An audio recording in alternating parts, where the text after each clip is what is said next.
you're talking about mobility, yes, a motorcycle helps a lot. First a bike, then a motorcycle.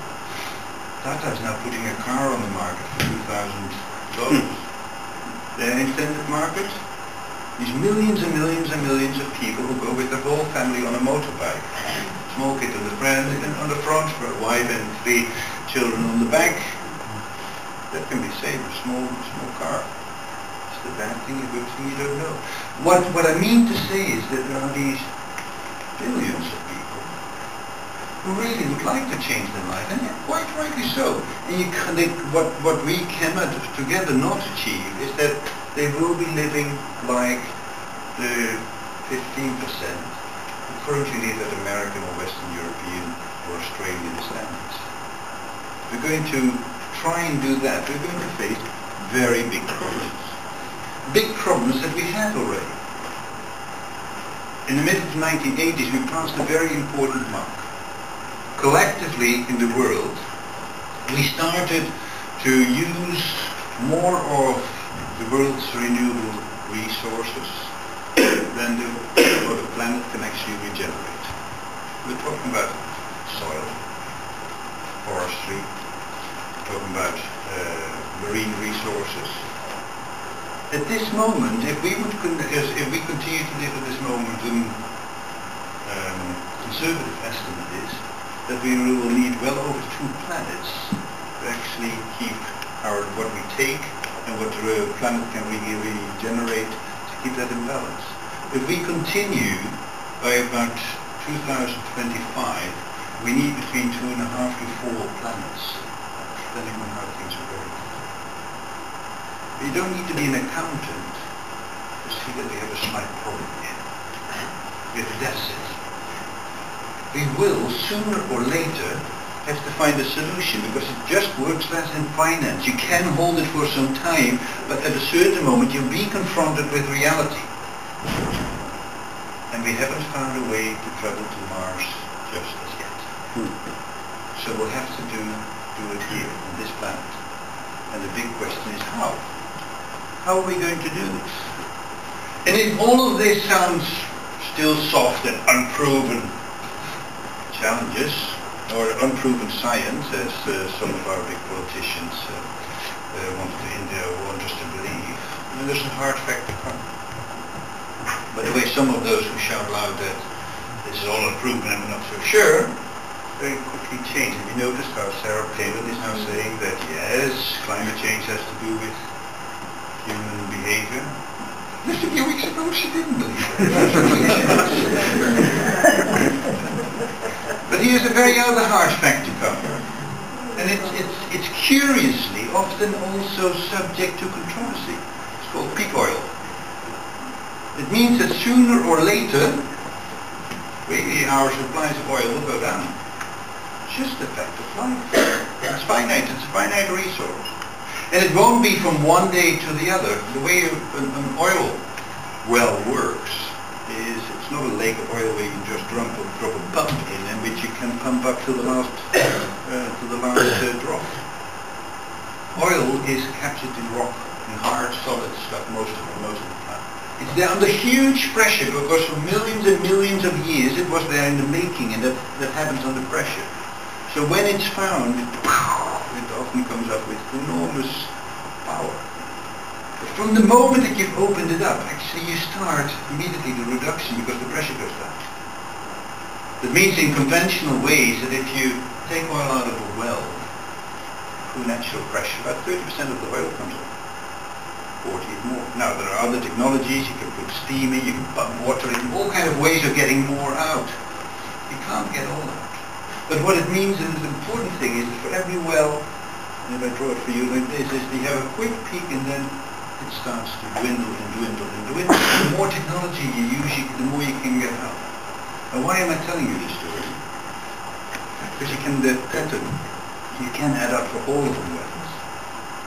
It means that also for the collective resource, there is a peak and it will go down gradually at some time. Also through exploration. We have found the biggest wells. Our science is pretty good. Sure, we can find new wells. It'll be harder to access locations, Alaska, tar sands. Will also be smaller and smaller and smaller all the time. So there's a lot of debate among those the scientists, say, now where do we peak it? And when is it going to reduce? What will it do? We've seen a little bit of what it can do with the impact of rising oil prices on food. Now curiously, markets are unpredictable. Augusto maybe can explain this. The oil prices dropped strongly.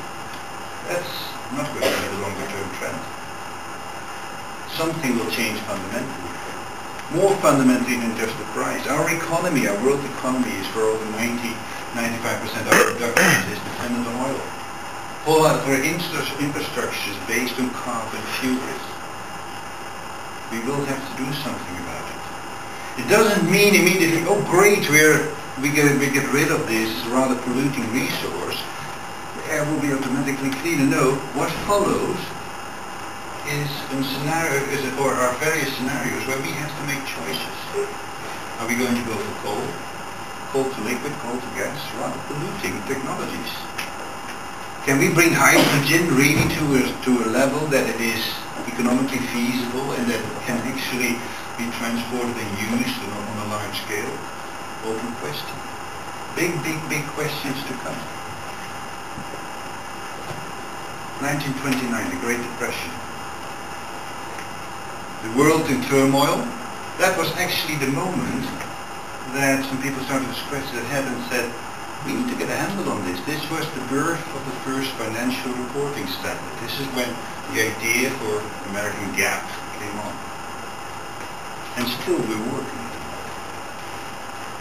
But there was a need was felt to say we need more transparency, we need to know what we are actually doing, because what you can measure is what you can manage, and we need to have an understanding of the future. So maybe it is not surprising that in this day and age where we are now, we are in need of a different reporting system, that we need different kind of measures. Because just think of it, do you really know from the companies that you work in, the companies you buy from, the company that's next door, do you know what you actually would like to know? It's a big question. It's a big question for many people. First of all, for those who work in there. It's often a big question for employees, and employees are among the first readers of these things called sustainability reports or corporate responsibility reports. It must also be a big question for the directors to actually say, well, how is my company policed? But it's a bigger question for more. Increasingly, people want to know what they're buying. What's in my food? How is it being produced? Do I feel safe with GMOs or not? Do I have the right to know what it's in there? If I'm in China, I'd like to know what's in my milk, please, and how that was produced. And all of these incidents lead to more questions like this in the future. I'd like to know what I'm wearing. Youngsters were for a while very concerned what was in their sneakers, what was in the trainers. Who produced it? Do we know? Where can we find this? Should a company know what's in the materials that they're using? Supply chains go around the world now at the moment. You might have a very high standard of beautiful leather seating in your Mercedes. You know where the leather is coming from, how it was produced, what impact it had on the environment, what materials were used from it. These kind of questions are questions that are likely to become more relevant. And therefore the question, can we really find the material